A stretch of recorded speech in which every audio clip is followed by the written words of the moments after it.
इस साल का मिलान मोटरसाइकिल शो 2017 EICM में हम इंडियंस के लिए बेहद खास था for two reasons. Royal Enfield ने अपनी दो नई मोटरसाइकिल्स को वहां पे शोकेस किया और हीरो मोटोकॉर्प ने अपने अपकमिंग एडवेंचर मोटरसाइकिल एक्सपल्स के कॉन्सेप्ट को लोगों से रूबरू करवाया और दोनों ही ब्रांड्स को अच्छा खासा रेस्पॉन्स भी मिला शो पर इस वीडियो में हम बात करने वाले हैं रॉयल एनफील्ड के इंटरसेप्टर IMT 650 और कॉन्टिनेंटल GD 650 की, जो कि जल्द बन जाएंगी किसी भी इंडियन मैन्युफैक्चरर के द्वारा बनाई गई सबसे पावरफुल मोटरसाइकिल्स। इन दोनों ही मोटरसाइकिल्स को रिसेंटली रॉयल एनफील्ड के राइडरमेनिया 2017 में भी शोकेस किया गया और जब हमारे पास सारी इंफॉर्मेशन इन दोनों मोटरसाइकिल्स के बारे में है, is everything that you need to know about Royal Enfields all new motorcycles.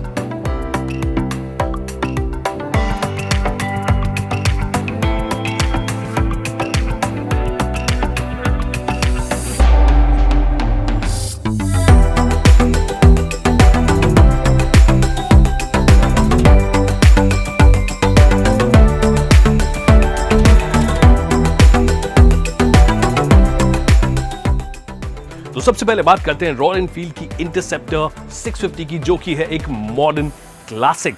जिन लोगों को नहीं पता है उन्हें बता दूं कि जो इंटरसेप्टर नेम प्लेट है या ये जो नेम है वो रॉयल एनफील्ड ने पहली बार यूज किया था अपनी उस बाइक के लिए जो कि अमेरिका में 1960s में लॉन्च की गई थी। मतलब रॉयल एनफील्ड की पहली अमेरिकन बाइक, उसे इंटरसेप्टर बुलाया गया था और ये बाइक उस वक्त यूएस के कुछ मार्केट्स में ठीक ठाक पॉपुलर भी थी। और इस बाइक का मकसद है आपको सिटी में और हाईवेज पर एक कंफर्टेबल राइड प्रोवाइड करना और उसी हिसाब से इसे डिजाइन भी किया गया है। That means you get quilted twin seats, tier drop shape, fuel tank and wide handle bars, जो कि ये इंश्योर करते हैं कि आपकी राइडिंग पोजीशन या पोस्चर कंफर्टेबल रहे। और आपको इस गाड़ी के साथ मिलती है 804 mm की सीट हाइट, जो कि लगभग बराबर है क्लासिक 350 के, और ग्राउंड क्लियरेंस है 174 mm। फ्रंट और रियर में आपको मिलेंगे 18 इंच के Pirelli tyres along with twin shock absorbers at the rear, और फ्रंट और रियर में दोनों में आपको डिस्क ब्रेक्स भी मिलेंगे अलोंग विद ABS।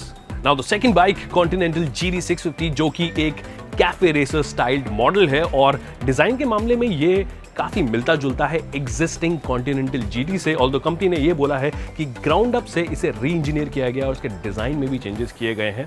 तो जहां इंटरसेप्टर 650 को डिजाइन किया गया है आपको एक कंफर्टेबल राइड पोजीशन देने के लिए, कॉन्टिनेंटल GD 650 का मकसद है आपको एक स्पोर्टी अपील देना और इसी वजह से टिपिकल कैफे रेसर्स की तरह ये भी फ्रंट लीनिंग स्टैंड्स आपको देती है। और उसकी वजह है बहुत से डिजाइन एलिमेंट्स, जैसे कि sculpted fuel tank, clip on handle bars, upswept exhaust and rear set footrest, और ये सभी चीजें इंश्योर करती है कि आपको एक परफेक्ट लीन एंगल मिले, जो कि आप एक्सपेक्ट भी करते हो एक कैफे रेसर से।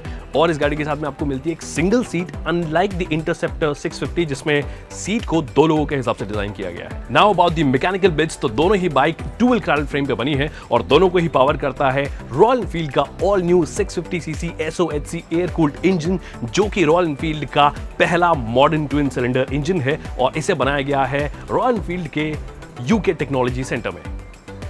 ये फ्यूल इंजेक्टेड इंजन एक 6 स्पीड गियर बॉक्स के साथ में आता है और 47 bhp की मैक्सिमम पावर और 53 न्यूटन मीटर्स का मैक्सिमम टॉर्क देता है। नंबर्स के हिसाब से हो सकता है आपको ये थोड़े कम लगें क्योंकि 650 cc का इंजन है, पर कंपनी ने ये किया है जिससे कि वो UK में A2 लाइसेंस अचीव कर पाए और वो तभी पॉसिबल है जबकि मैक्सिमम पावर 50 PS से कम हो।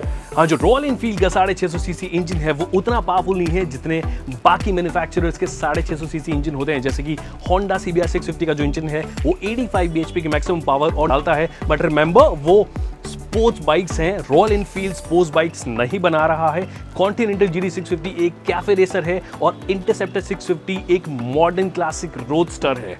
और जहां तक पीक टॉर्क की बात है तो आपको वो 4000 RPM से ही मिलने लग जाती है और जो पीक पावर है वो 7100 RPM से ही मिलने लग जाती है। इसका मतलब ये है कि आपको स्ट्रॉन्ग लो एंड और मिड रेंज परफॉर्मेंस मिलने वाली है। इसका मतलब इनको सिटी में चलाना आसान होगा और आप हाईवेज पर भी ठीक ठाक 130 kmph के ऊपर की स्पीड्स को इजीली कंफर्टेबली कर पाएंगे। As far as the launch is concern, तो इन दोनों ही बाइक्स को सबसे पहले यूरोप में लॉन्च किया जाएगा अप्रैल 2018 में और इंडिया में लॉन्च हो जाएंगी मिड 2018 तक। प्राइसेस के बारे में अभी कुछ कहना थोड़ा जल्दी होगा, पर हम उम्मीद करते हैं कि दोनों ही बाइक्स को 3.5 लाख से लेकर 4 लाख के आसपास लॉन्च किया जाना चाहिए। और अगर ऐसा होता है तो ये दोनों ही बाइक्स हार्ले डेविडसन स्ट्रीट 750 को अच्छे से अंडरकट कर पाएंगी। So ladies and gentlemen, this is it on royal Enfields all new motorcycles. I hope आपको ये पसंद आया होगा। अगर पसंद आया तो इसे लाइक करें और शेयर करें, और आपने अगर अभी तक हमारा चैनल सब्सक्राइब नहीं किया है then do it right away. Thank you so much for watching this video.